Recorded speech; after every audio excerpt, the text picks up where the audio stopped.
Fox News host Sean Hannity mostly backed off his attacks on Alabama GOP senatorial candidate Roy Moore Wednesday evening, pointedly ignoring the story for almost the entire duration of his program. In his show's closing minutes, Hannity did address the matter, ultimately washing his hands of the issue, saying the choice belonged to Alabama voters. "I lived in Alabama. I enjoyed my time in Alabama. I know these people. They're smart. They're great Americans. God, family, faith, country," he said. "I am very confident that, when everything comes out, they will make the best decision for their state."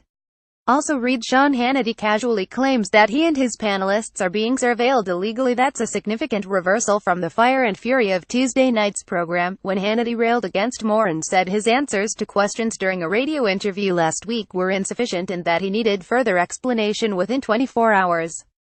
If Moore failed to deliver, Hannity called on him to leave the race. Those calls were not repeated Thursday. Rather, Hannity said it was important for voters to hear all sides.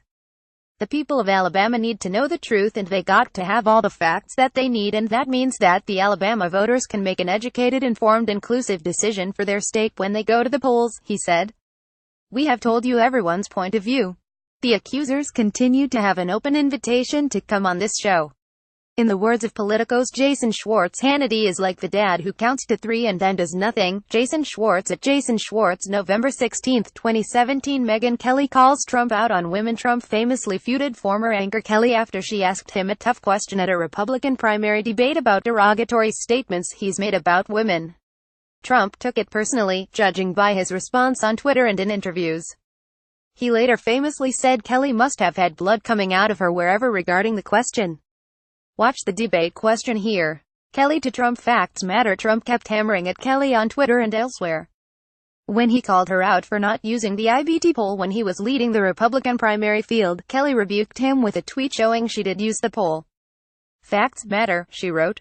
Fox mocks Trump with statement on debate skipping poll after polled his Twitter followers to see if he should drop out of a Fox-hosted Republican primary debate. Fox responded already with a sarcastic statement that it had learned from secret sources Trump might be treated unfairly as president by foreign leaders.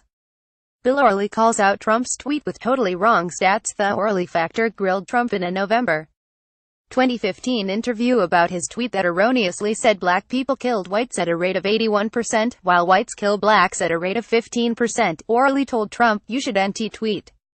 Trump did not take that advice. Chris Wallace bucks Trump calling media enemy of the public. After his press conference in January 2017, Trump continued his attack on media he doesn't like on Twitter. Anchor Chris Wallace wasn't having it on Fox Friends. Wallace said Trump's comments crossed an important line and said they were dangerous. Wallace says the media is too easy on Trump. In an interview with The Rep, Wallace said he thinks Sunday political shows in particular should be tougher on Trump. "I think if anything, the media has treated him too well. By that I mean they've allowed him to play by different rules." Read the interview. O'Reilly tells Trump Putin is a killer. In a February interview, O'Reilly brought up Trump's apparent refusal to criticize Vladimir Putin, calling the Russian president a killer. Trump famously responded by saying, "What, you think our country is so innocent?" Watch it here. Smith wails on Trump's refusal to talk about Russia. Nobody on Fox hits Trump harder than Shep Smith. "We have a right to know. You call us fake newses and put us down like children for asking questions on behalf of the American people." Watch it here. Neil Cavuto tells Trump he's problem, not main media. Responding to Trump's tweet claiming the main media wants him off social media, Cavuto called out Trump for losing track of his own agenda. "Mr. President, it is not the fake news media that's your problem, it's you," Cavuto said.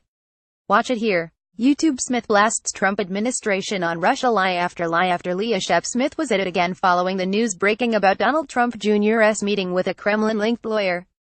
He took the Trump administration to task for its many lies about meetings with Russia, including Jared Kushner failing to report the meeting on his security clearance forms. "My grandmother used to say, 'What a tangled web we weave when first we try to deceive,'" Smith declared on air, leaving fellow anchor Chris Wallace speechless. Watch it here. YouTube.